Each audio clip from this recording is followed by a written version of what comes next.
Praise the Lord. I'm very happy to be able to come back here and continue the series that I started, which is called Qualities of a Hero.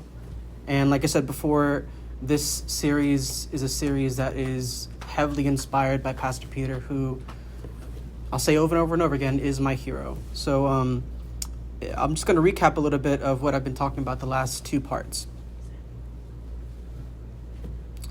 Part one was the quality of courage. And when I talked about the quality of courage, I broke that down into three different parts. I talked about the first part being the courage to trust, specifically the courage to trust in God. And when I talked about that specific type of courage, I brought up the example of Noah and how Noah had to put his full, complete trust in God and have courage to be able to trust in him for a scenario that had never happened before. This flood that had never happened before, this giant ark which had a blueprint that he had not heard before. This task of bringing two of each kind, and this impending doom of the entire world being flooded. These are all things that would instill fear into him, but he had courage to trust in God. Second part was courage to face giants and courage to face the impossible. And just as the word says, giants, you immediately are brought back to the story of David and Goliath. So I brought up the story of David and how David was able to have courage when the Israelites and Saul and all the armies had fear the moment that Goliath stood in front of them and challenged the entire army to have somebody to face him. Then the third part was courage to boldly witness. And that specific type of boldness, as Pastor Peter always says, holy boldness. I brought up the apostles, the early apostles that had to put their life on the line, knowing that they were being specifically persecuted, and they could easily be imprisoned or killed if they were to continue to spread the gospel of Jesus. But they had this holy boldness, this courage to have boldness because of the instillment of the Holy Spirit into their lives. So that was all week one. That was all the first part of the series, which was the quality of courage. I then started onto the second quality, which I spoke of, which was the quality of sacrifice. Remember, these are all qualities that a hero has, not superheroes and like heroes. So this was also broken into three parts. I said the sacrifice of desire. So when you're willing to sacrifice your own earthly desires, and when I talked about the desire, I talked about specifically the innate desire to live. Like you have that desire to live. And I spoke about the story of Esther and how Esther was put in a position where she could have easily avoided any sort of death sentence and held on her desire to live. But her desire to save her people and to listen to Mordecai and to listen to God and how God would protect her, she was able to revoke that innate desire to live and instead have the sacrifice of those desires. And we all know what happened in that story. She ended up succeeding in that effort. The second part was sacrifice of time and knowledge. Now this is when you you're in sort of a position where, you know how the Bible says much is given, much is required. So like, this story that I brought up was the story of Elisha and Elijah. Elijah being the prophet who had Elisha under his wing and had all this knowledge. He had done all these miracles. We know the story of the pillar of fire that came down on top of this altar that had been constantly drenched with water, and yet it fell down from heaven to show the power of God. We know the story of when he was running away from King Ahab and was lacking food and energy, and God provided him food in that time. We know the story about when he went to the widow and was able to bless them with food and oil because they had blessed him first. So these are all things that he had seen firsthand, and he had all this knowledge about things that God had given him. And he has Elisha. And now Elijah is about to go into heaven, taken in this chariot of fire. And Elisha stayed by his side this entire time. And Elisha was happily, he happily wanted to continue this ministry because Elijah had spent all this time and energy and resources with Elijah to continue that ministry. So Elijah sacrificed that, but Elisha also sacrificed their time because they were able to be the student in that dynamic. There was a teacher and student dynamic. If you have a teacher, you have a student, both of them are sacrificing time, energy, and resources to soak in the learning and also give out the learning. So that was the second part. The third part was sacrifice of resources. And I brought up the story of the widows. So like I said before, the widow who had barely anything and blessed Elijah with that last food that they had. And obviously God blessed that widow accordingly. And then the other story of the widow, which had the 2 mites. That's all the widow had to their name was these 2 mites. And that widow put it into the offering.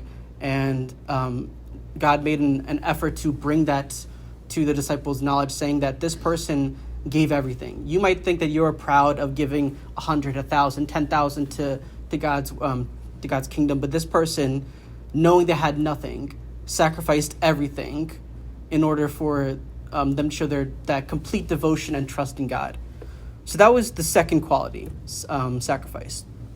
Both qualities that a hero, superhero, or person in nature has innately. This third quality, which I'm going to talk about, is the quality of perseverance. Now, what is perseverance?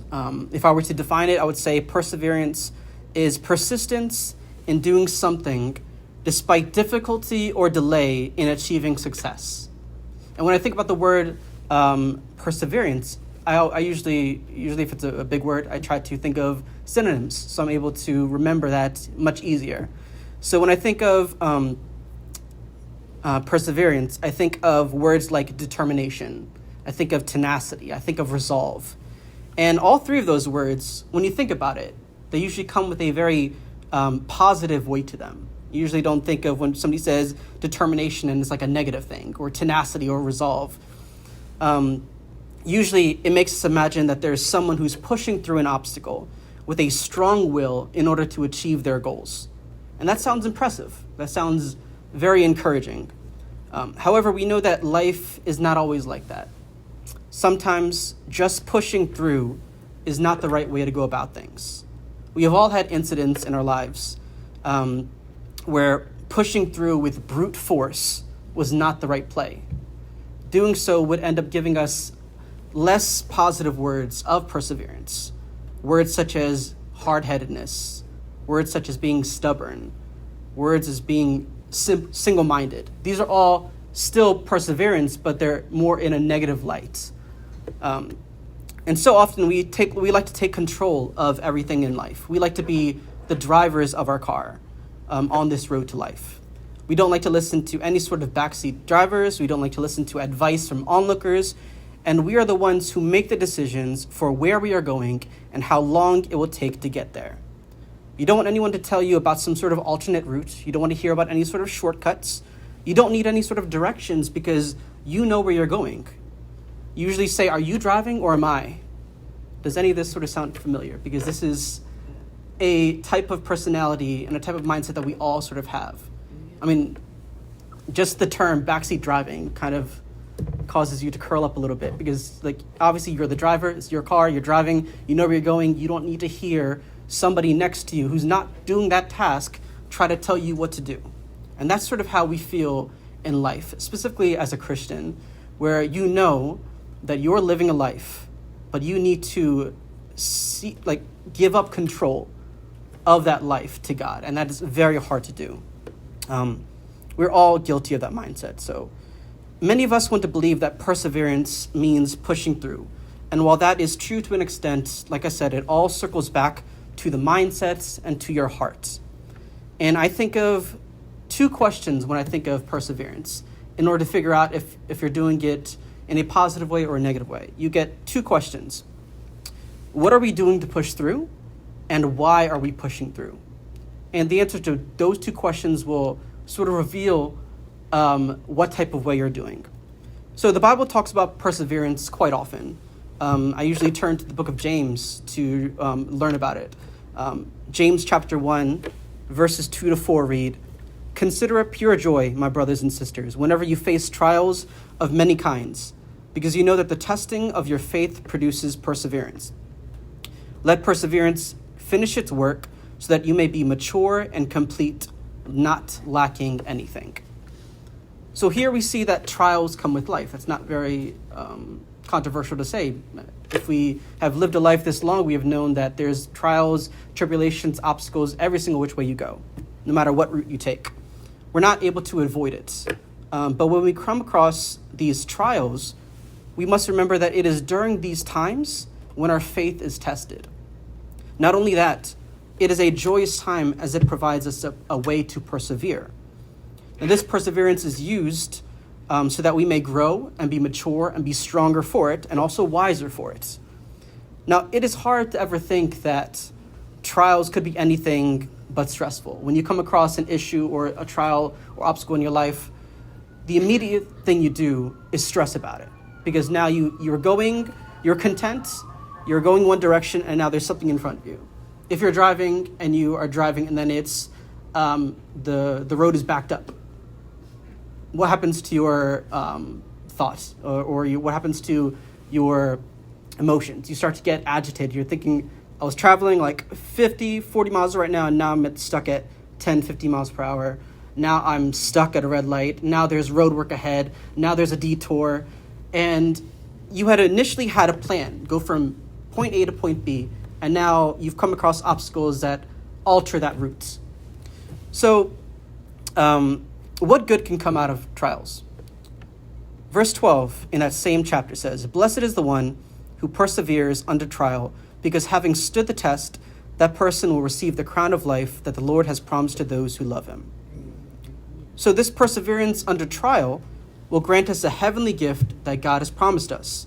And this future reward for the ones who love God is our end goal when we persevere through our many trials. Now, when I think of perseverance, I think of someone who went through many trials. And usually, that would take me straight to the book of Job. Because who has suffered more than Job? Job has lost everything. And yet he was able to persevere. But the book of Job is a very big book. So if I were to try to break that down into all the different ways he persevered, that would take me a long time. So instead of focusing on Job, which is who I would do that on, I chose a story that instead had a comparison of how two people wanted to persevere. One person who would exemplify a negative mindset of perseverance, and the other who had a positive mind of perseverance.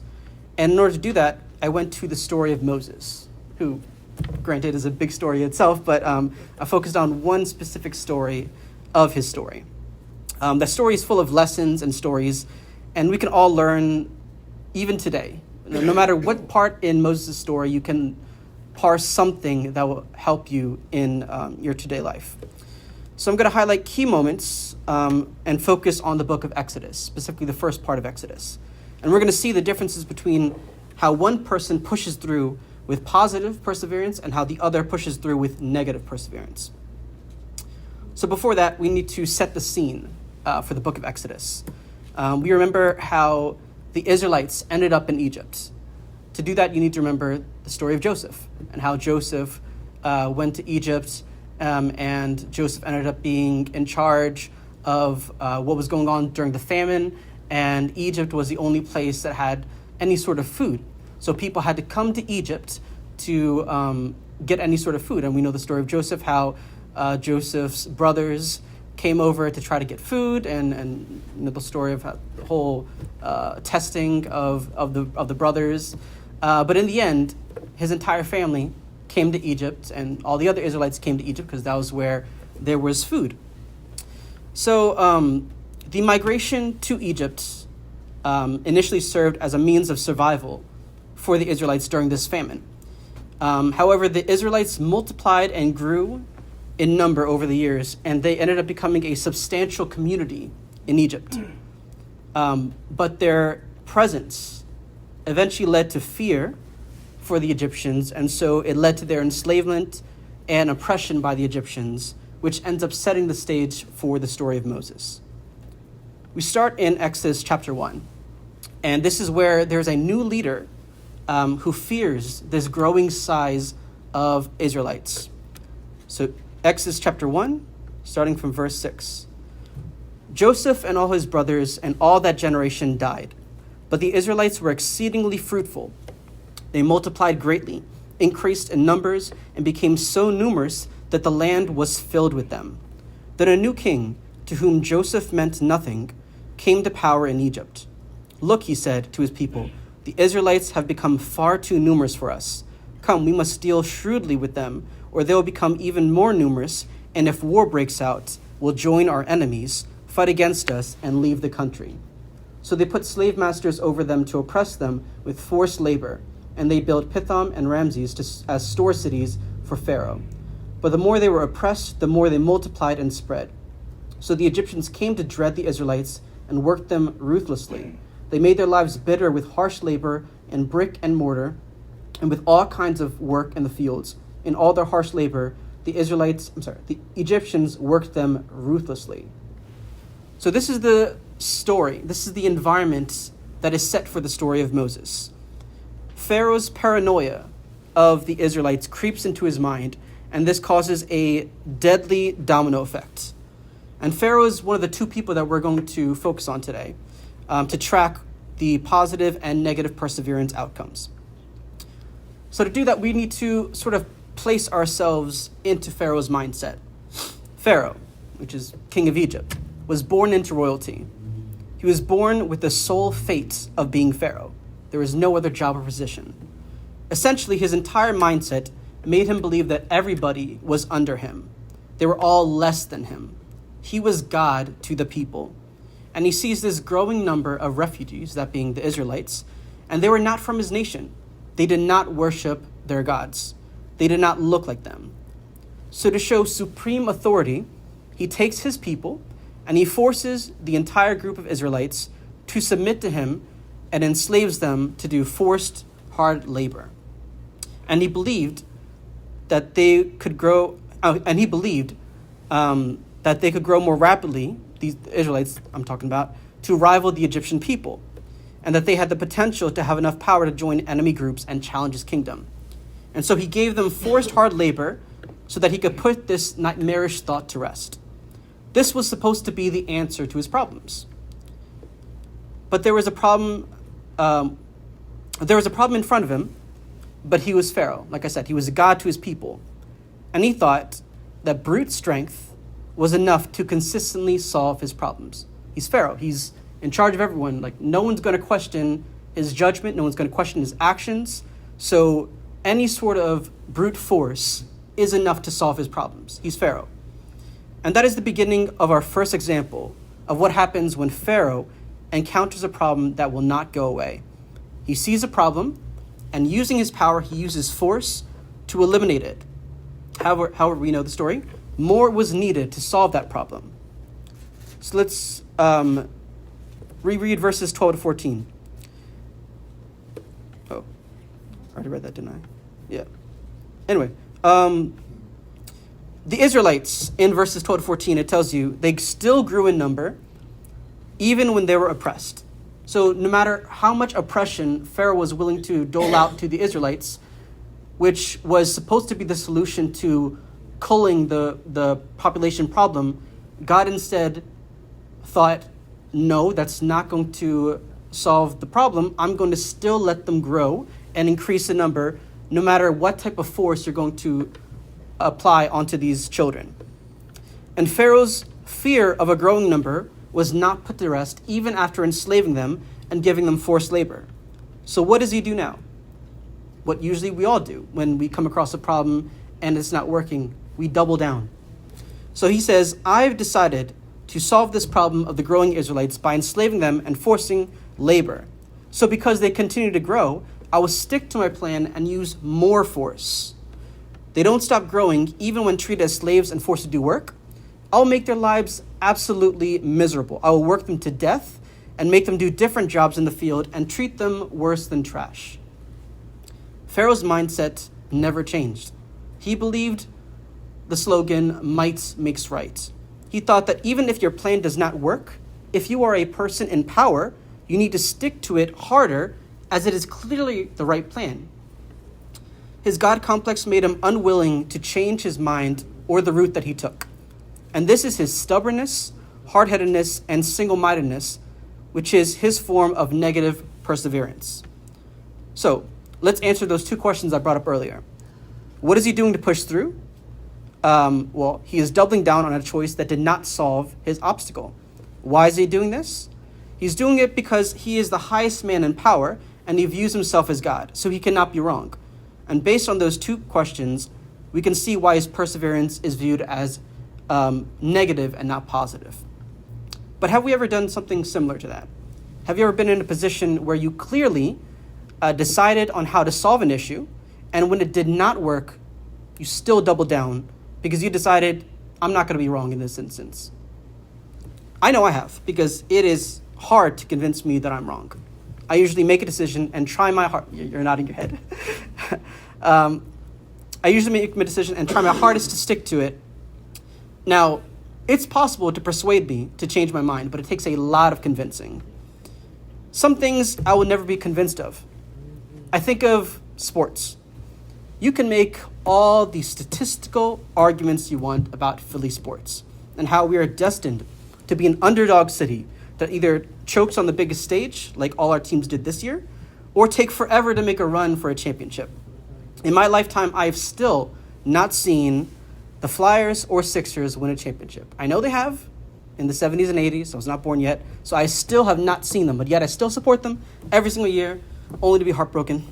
So stuff like that, I can't be convinced to change my mind.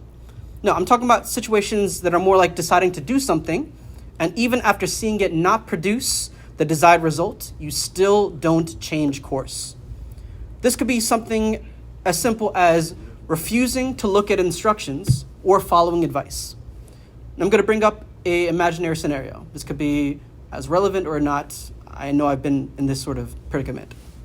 Imagine you are at home and you look at your backyard and you notice that your grass is pretty high.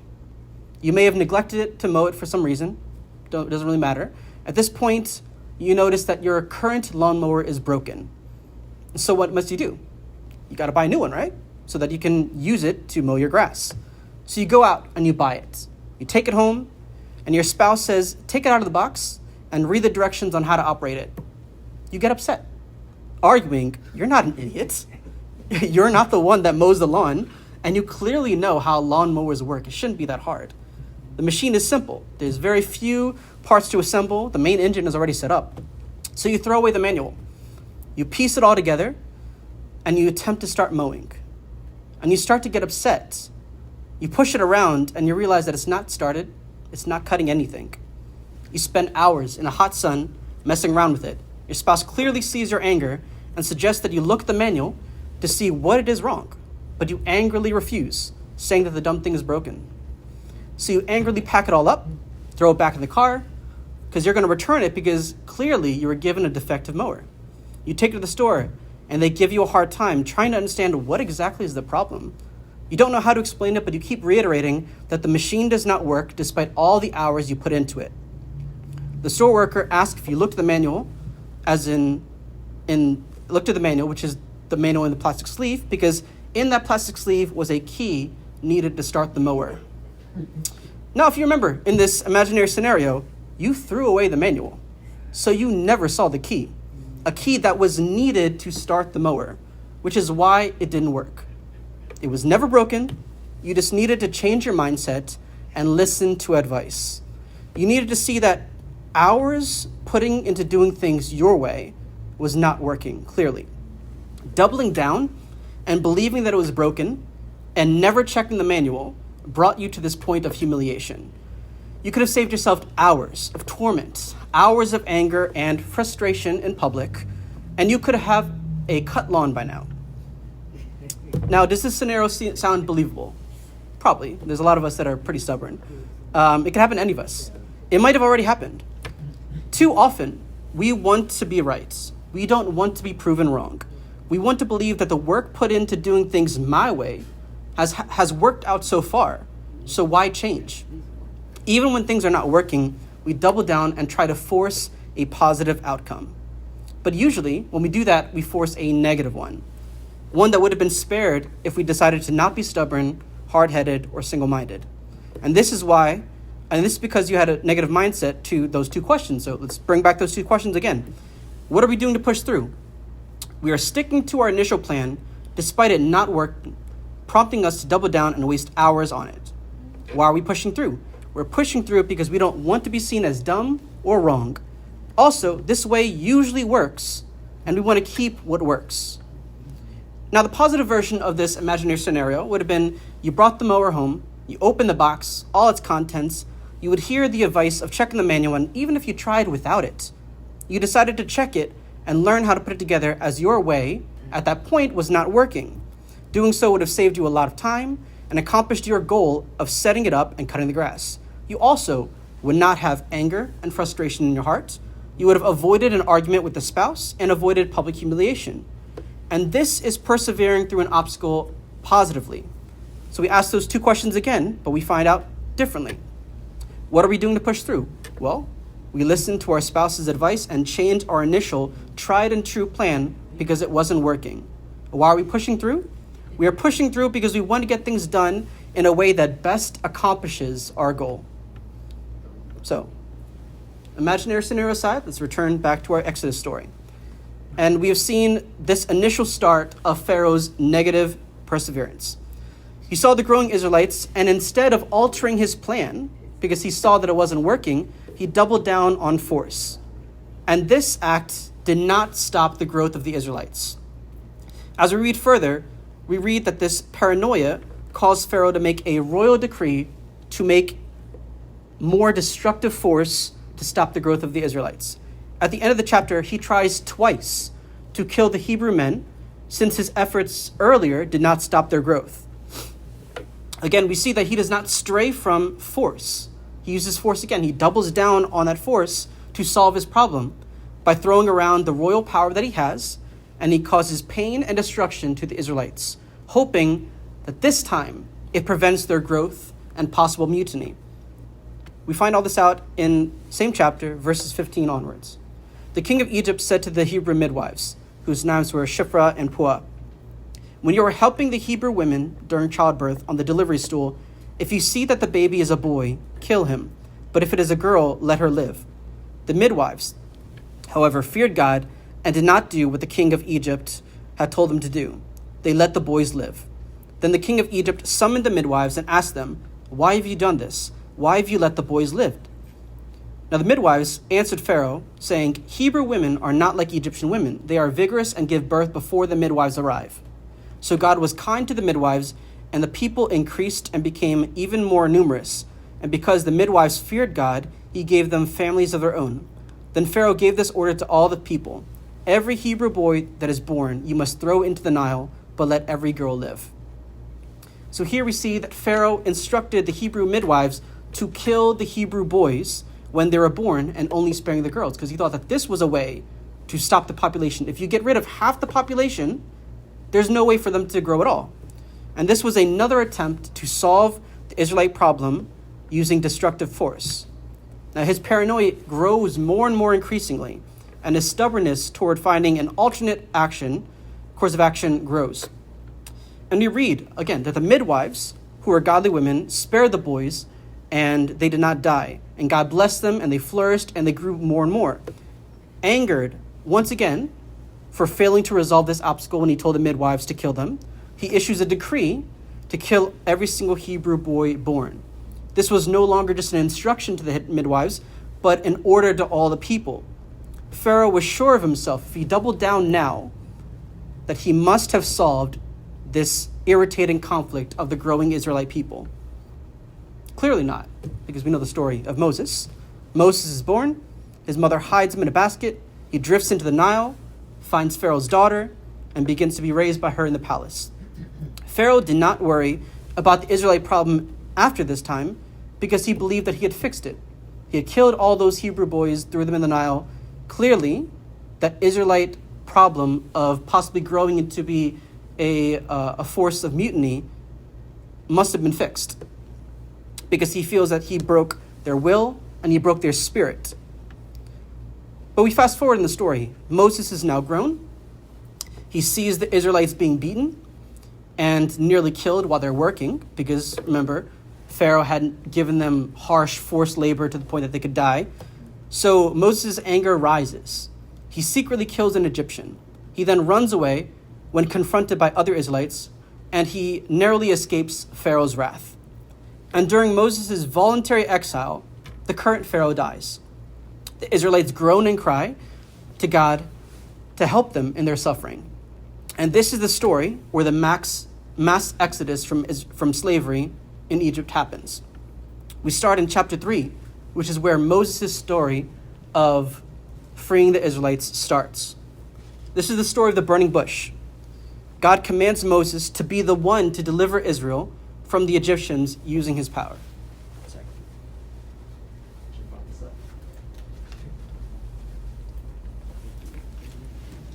Okay. Here we see the story of where Moses' perseverance starts. Up until this point, you could say he had some perseverance, but this is where his journey starts. This is where God tells him what he needs to do and how he has to do it. So this is where it starts. Until now, we've been reading about examples of negative perseverance through the mindset of Pharaoh. Now we can finally compare it to a positive perseverance with an example of how God shows his deliverance. Let's read verses 7 onwards. The Lord said, I have indeed seen the misery of my people in Egypt. I have heard them crying out because of their slave drivers, and I'm concerned about their suffering. So I've come down to rescue them from the hand of the Egyptians and to bring them up out of that land into a good and spacious land, a land flowing with milk and honey, the home of the Canaanites, Hittites, Amorites, Perizzites, Hivites, and Jebusites. And now the cry of the Israelites has reached me, and I've seen the way the Egyptians are oppressing them. So now go, I am sending you to Pharaoh to bring my people, the Israelites, out of Egypt. So now, we get to the point of the story where Moses is now given a task that he must fulfill regardless of obstacles. When God tells you to do something, commands you to do something, it's going to happen. You just go back to the story of Jonah. God told Jonah to do something, and no matter how far he tried to run away, his will was getting done. So, in Moses' mind, there must be a ton of obstacles that flood his mind. So let's take a peek into Moses' mind. Firstly, Moses has to return to a place that wants him dead. First obstacle. Secondly, he is tasked with leading a group of people that never saw him as their own. Third, he is tasked with changing a way of living that has benefited the Egyptians and oppressed people like him for generations. Lastly, he is charged with convincing Pharaoh to release the same people that the previous Pharaoh was fearful of, whose word was law, as we have already read, and is nearly impossible to change. So Moses, as many of us probably would, goes into question mode and asks God, why him? Who should he say sent him? And what if they don't listen to him? And God had answers to all those questions. Firstly, he says that he will be with them, and he is I am that I am. He is the God of their forefathers, and he continues to say exactly what he will do. Let's read verses 19 to 21 and see what God has in store for the task that he's given to Moses. But I know that the king of Egypt will not let you go unless a mighty hand compels him. So I will stretch out my hand and strike the Egyptians with all the wonders that I'll perform among them. After that, he will let you go, and I will make the Egyptians favorably disposed toward this people, so that when you leave, you will not go empty-handed. So here we see that God has planned to use his force to undo the past Pharaoh's stubbornness and this current Pharaoh's hard-headedness. He will do wonders that would not only cause the deliverance of the Israelites, but also their flourishing after they leave. God further convinces Moses by showing him the staff to serpent miracle and even this instant leprosy and its healing. He also told him how to turn water into wine. Water into blood, which would be one of those plagues that we learn about. Despite all of that, despite God showing him these instant miracles, beside God giving him assurance, he still had questions about these obstacles that he's going to face. he was not sold on accomplishing the task. He had feared that he was not equipped to do the job. First, he blamed his slow speech. And then he blatantly asks for someone else to do the job right after God had just assured him that he would be with him, he would help him speak, and he would teach him what to say. Begrudgingly, God ended up using Aaron, Moses' brother, as his mouthpiece. Verses 14 to 17 of chapter 4 read, "Then the Lord's anger burned against Moses, and he said, 'What about your brother Aaron the Levite? I know he can speak well. He is already on his way to meet you, and he will be glad to see you. You shall speak to him and put words in his mouth. I will help both of you speak and will teach you what to do. He will speak to the people for you, and it will be as if he were your mouth and as if you were God to him. But take the staff in your hand so you can perform the signs with it.'" So here, Moses finally decides to embark on this daring quest, but not before God explains the outcome as already determined, once again assuring Moses over and over and over that his people would be delivered by his power and no one else's. No obstacle, no matter how big, would come in the way and prevent this task from being accomplished. All four of those obstacles I talked about, where we had to put our minds as Moses, all those obstacles will be put to rest. Verses 21 to 23, this is where it tells you this. "The Lord said to Moses, 'When you return to Egypt,'" the place that he was afraid of dying, "'see that you perform before Pharaoh all the wonders I have given you power to do. But I will harden his heart so that he would not let the people go. Then say to Pharaoh, "This is what the Lord says, Israel is my firstborn son, and I told you, let my son go so that he may worship me. But you refused to let him go, so I will kill your firstborn son." This is where we see the consequence of the stubbornness and the negative perseverance of the evil previous Pharaoh. His way of dealing with the growing population of the Israelites was to enslave them, punish them, and murder them. He was single-minded, believing that he was God and that the Israelites were less than human. He thought that he could solve this issue by using brute, deadly force. And he died believing that he'd won. But God had planned to use the current Pharaoh as an example of the consequence of the previous Pharaoh's mindset and actions. He sent Moses and Aaron to Egypt with the impossible task of freeing these enslaved Israelites from Pharaoh's control. And he would do so with wonders to convince Egypt of the God of Israel's power. However, he would purposely harden Pharaoh's heart for him to witness and experience every plague, including the last one, which would rob him and his country of their firstborn as punishment for how they treated the Israelites, his people. Exodus 5 begins with the story of Moses and Aaron finally going to Egypt and confronting Pharaoh and telling Pharaoh, "Let the Israelites go and allow them to go make sacrifices to God, or plagues will follow." Pharaoh, just as the previous one, followed in his predecessor's footsteps by taking this obstacle that is set in front of him and solving it with harsh physical labor. Exodus 5. "But the king of Egypt said, 'Moses and Aaron, why are you taking the people away from their labor? Get back to your work.' Then Pharaoh said, 'Look, the people of the land are now numerous, and you are stopping them from working.' That same day, Pharaoh gave this order to the slave drivers and overseers in charge of the people. 'You are no longer to supply the people with straw for making bricks. Let them go and gather their own straw. But require them to make the same number of bricks as before. Don't reduce their quota. They are lazy. That is why they are crying out. Let us go make sacrifices to our God. Make the work harder for the people so that they keep working and pay no attention to lies.' Then the slave drivers and the overseers went out and said to the people, 'This is what Pharaoh says. I will not give you any more straw. Go and get your own straw, whatever you can find it, but your work will not be reduced at all.' So the people scattered all over Egypt to gather stubble to use for straw. The slave drivers kept pressing them, saying, 'Complete the work required of you for each day, just as when you had straw.' And Pharaoh's slave drivers beat the Israelite overseers they had appointed, demanding, 'Why have you not met the quota of bricks yesterday or today as before?' Then the Israelite overseers went and appealed to Pharaoh, saying, 'Why have you treated your servants this way? Your servants are given no straw, yet we are told, make bricks. Your servants are being beaten, but the fault is with your own people. Pharaoh said, "Lazy. That is what you are, lazy. That is why you keep saying, 'Let us go and make sacrifices to the Lord.' Now get to work. You will not be given any straw, yet you must produce your full quota of bricks." The Israelite overseers realized that they were in trouble when they were told, "You were not to reduce the number of bricks required of you for each day." When they left Pharaoh, they found Moses and Aaron waiting to meet them, and they said, "May the Lord look on you and judge you. You have made us obnoxious to Pharaoh and his officials, and have put a sword in their hand to kill us." So Moses and Aaron finally start this impossible task of freeing the Israelites. God gave them assurances. God said, "I'll tell you what to say. I'll teach you what to say. Don't worry. This will get done."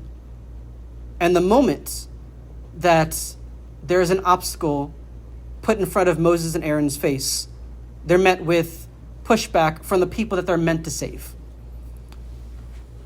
This Pharaoh demonstrates an unwavering commitment to control and suppress the Israelites, just like the previous Pharaoh we read about in Exodus 1.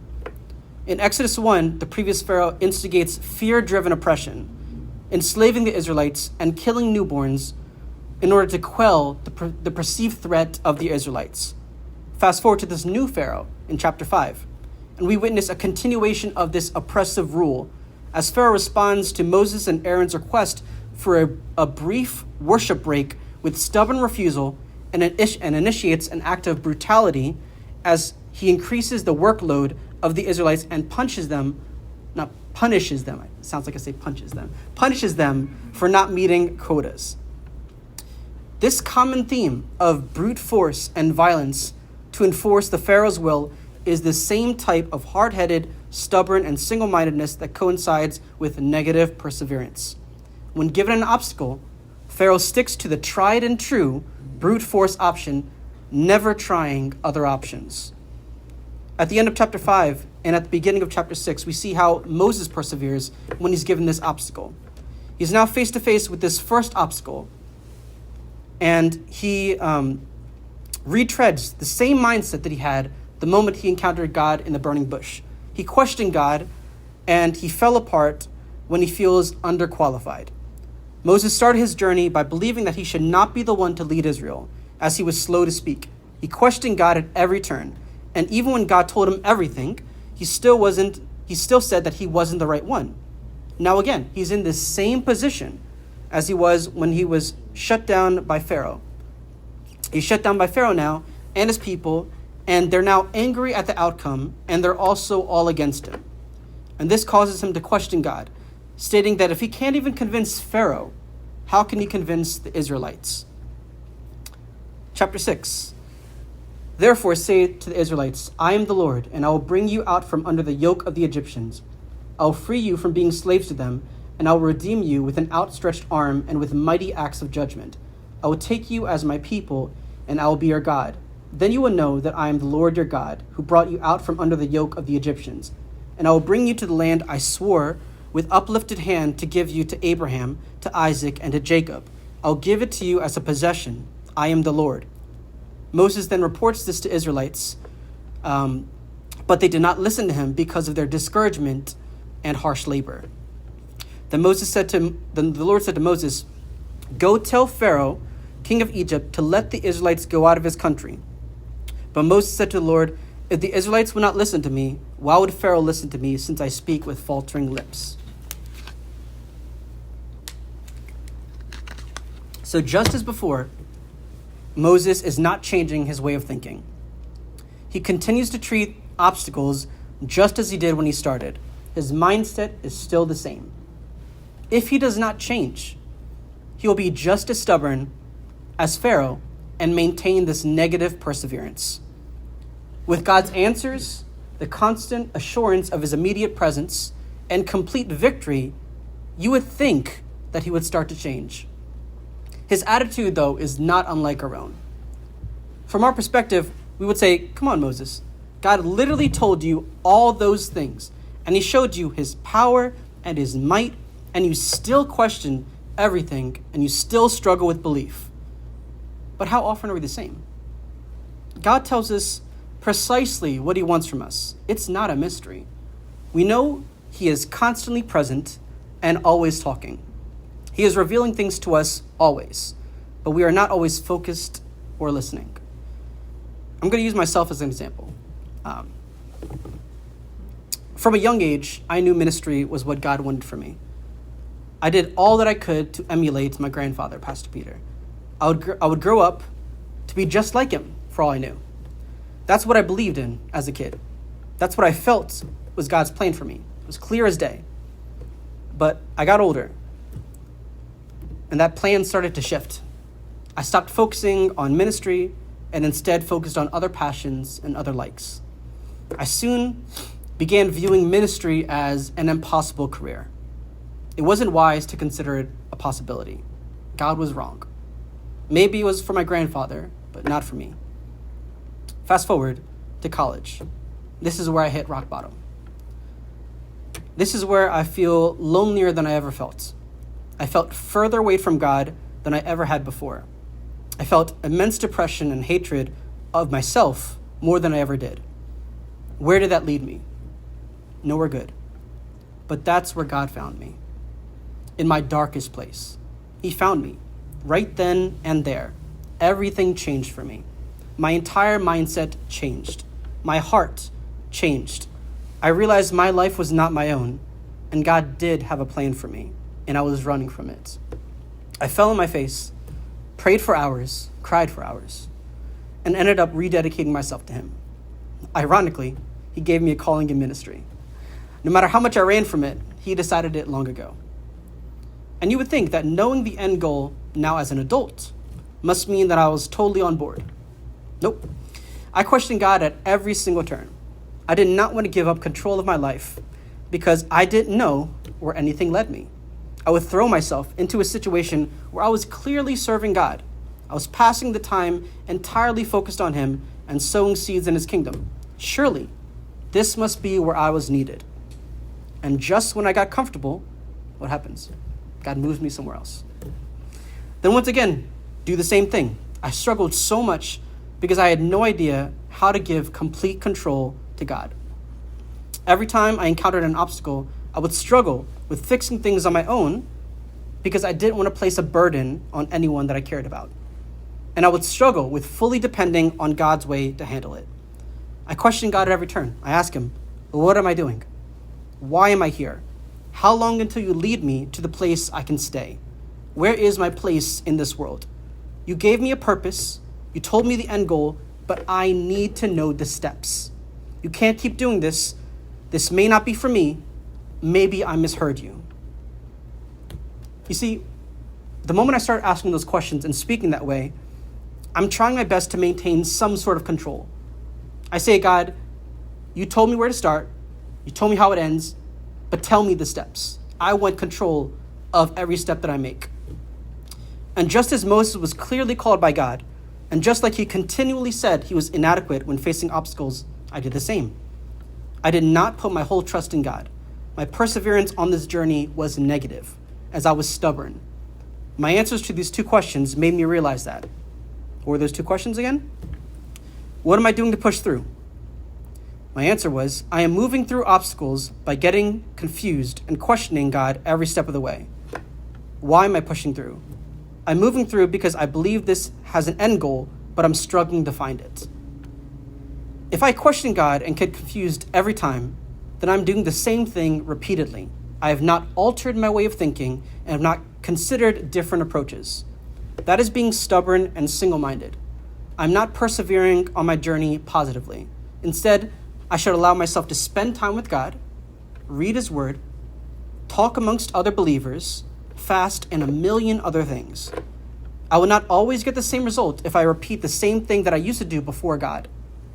I must allow God to assist me through the obstacles in whatever way he deems suitable, not just assume that the next step is the final step and get upset when things change.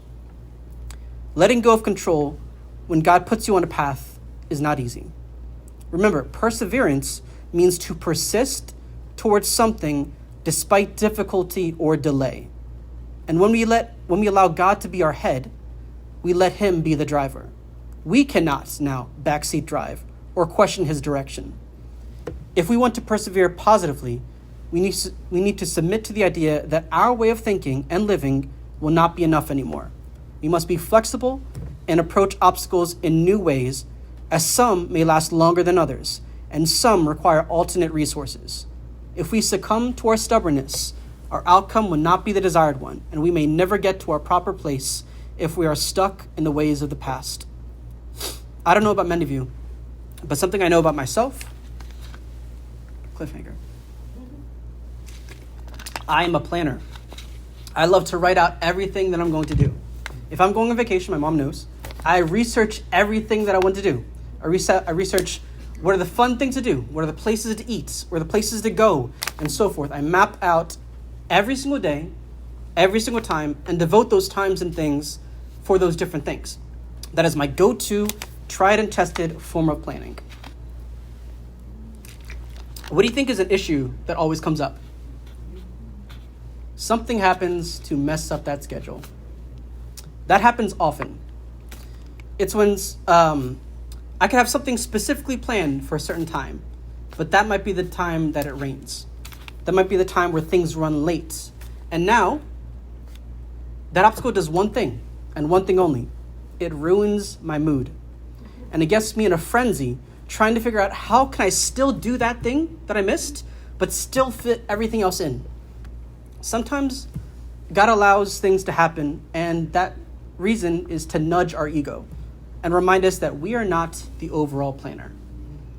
He is. We can plan and plan and plan, but in the end, we are at the whims of life. Plans for a vacation and plans for life are just the same. I am in no way in complete control of my vacation as I am in life. And that is when I must realize to allow my peace to rest on a complete trust in God and allow His direction to unlock my ability to be flexible in how He desires me to approach the obstacles in my life. But let's get back to the story of Exodus. We see that Moses now, if we fast forward a little bit, finally starts to trust God and allow Him to guide him through the obstacles to the assured end goal. And this is a complete contrast to the single-minded way of the two pharaohs. Moses and Pharaoh go back and forth. This is when all the plagues happen. God smites Egypt with plagues. Moses follows God's plan and confronts Pharaoh each and every time. And despite being refused, Moses does not behave the same way he did before he put his trust in God. So much so that Pharaoh occasionally, if you read all the different plagues, relents and says, yes, you can go make sacrifices to your God. But unfortunately, due to God hardening his heart, Pharaoh goes back on his word every single time. And the plagues continue to fall again and again. Pharaoh would stop and say, stop the plagues. I will let the Israelites go. The plagues stop. God hardens his heart. He goes back on his word, thus resuming more and more plagues. God allowed Pharaoh to be continually single-minded, stubborn, and hard-headed. He continued the same mindset that the previous Pharaoh did. The previous Pharaoh who believed his mindset worked. But his fate was already sealed. On the other hand, Moses now learned from his mistakes, and even amidst several new and confusing obstacles, never veers from God's path for him. He perseveres positively until the goal is accomplished. Chapter after chapter, plague after plague, Pharaoh does not change his agenda. He says he will free the Israelites if the plague subsides, but goes back on his word due to the hardening of his heart. And even when the final plague, the plague where death of the firstborn, God tells Moses, just as he did in the beginning, that Pharaoh will not let them go and his heart will harden. So finally, the time has come to see whose perseverance will win out. Will it be Pharaoh's, who's been doing the tried and true method, brute force, just like the previous one, or Pharaoh, Moses, who now has a change in his attitude, a change in his mindset, and is now trusting in God. The Pharaoh, who for 2 generations now had the constant obstacle, that is the children of Israel, this obstacle ranging from population growth and now plagues, is creating havoc. Yet both pharaohs had similar mindsets and viewed themselves as God and the Israelites as less than human. They kept the same style of thinking and action, not once ever genuinely solving the issue. On the other hand, Moses had plenty of obstacles and learned from doing the same thing repeatedly. And he finally allowed God to lead him to the destined end goal that he had already assured him and brought him through every single obstacle. We're in Exodus 12 now, verses 31.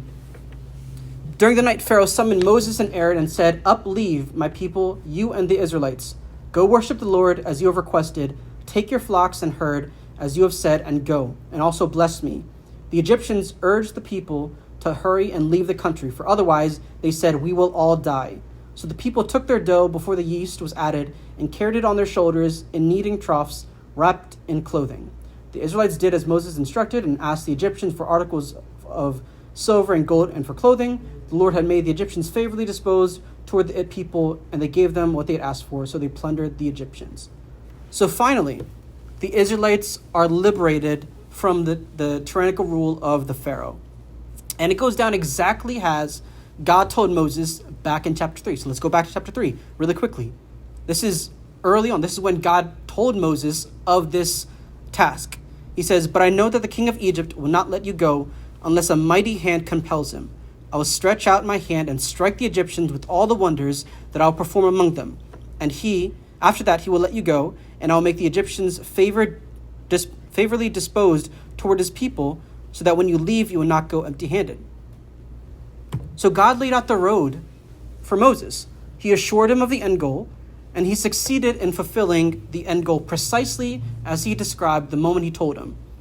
At this point, Moses persevered through all these obstacles by trusting in God and his assurances despite struggling initially. And we can learn a lot from this story. We struggle with obstacles when the end goal is not in sight or even thought of yet. So it might seem difficult to relate when Moses so clearly was set up for victory. Our path may not seem so cut and dry. God may not talk about everything as clearly as he did for Moses, but we have something better.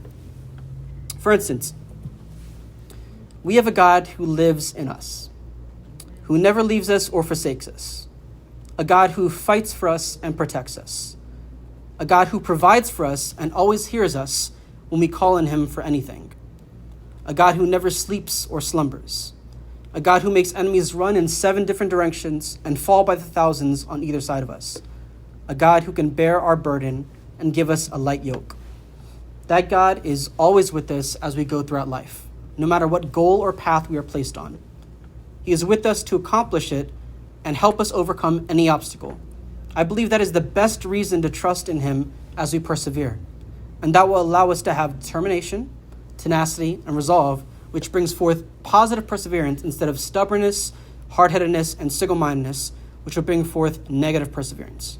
And I pray that we all look inside and strive to work with God toward persevering positively as we fulfill our role in God's kingdom. Shall we pray? Our precious Heavenly Father, we thank you for this day. Thank you, Lord, for your constant presence in our life. Thank you for your love, grace, mercy, and kindness. Thank you for helping us when we are in need and giving us strength to make it through each and every day. Lord, I ask that you continue to speak to us and help us listen to what you have to say, but not only listen, but also act on it as well. Continue to guide us and help shape us to be proper tools for your kingdom. I give the rest of the service into your hands. In your precious, wonderful, and holy name, amen.